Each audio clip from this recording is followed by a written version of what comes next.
ഉത്സവ കേരളത്തെ കണ്ണീരിലാഴ്ത്തിക്കൊണ്ട് ഇന്നൊരു തീരാനഷ്ടം കൂടി സംഭവിച്ചിരിക്കുന്നു. ഊട്ടോളി ചന്തു ആനക്കേരളത്തിൽ നിന്നും വിട പറഞ്ഞു. 26 വയസ്സായിരുന്നു ആനയ്ക്ക് പ്രായമുണ്ടായിരുന്നത്. തൃശൂർ ജില്ലയിലെ ആമ്പല്ലൂരിൽ ഊട്ടോളി കൃഷ്ണൻകുട്ടിയുടെ ഉടമസ്ഥതയിലുള്ള ആനയായിരുന്നു ചന്തു. ഏകദേശം 5 വർഷങ്ങൾക്ക് മുൻപ് നന്ദിലത്ത് ഗ്രൂപ്പിൽ നിന്നാണ് ചന്തു ഊട്ടോളി തറവാട്ടിലെത്തുന്നത്.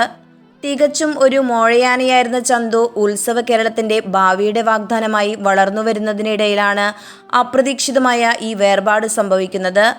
മറ്റാരോഗ്യ പ്രശ്നങ്ങളൊന്നും തന്നെ ഇല്ലാതിരുന്ന ആന ഇന്ന് രാവിലെയോടെ നടകുത്തി വീഴുകയായിരുന്നു. ഹാർട്ട് അറ്റാക്കാണ് ആനയുടെ മരണത്തിന് കാരണമെന്നാണ് പ്രാഥമിക നിഗമനം. പോസ്റ്റ്മോർട്ടം നടപടികൾക്ക് ശേഷം മാത്രമേ ശരിയായ മരണകാരണം അറിയാൻ സാധിക്കുകയുള്ളൂ.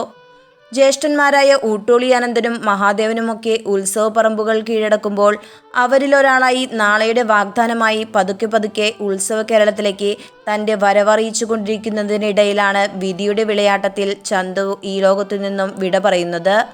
അകാലത്തിൽ ആനക്കേരളത്തിൽ നിന്നും വിട പറഞ്ഞ യുവരാജകുമാരൻ ഊട്ടോളി ചന്തുവിൻ്റെ ഓർമ്മകൾക്ക് മുന്നിൽ പ്രണാമം അർപ്പിക്കുന്നു.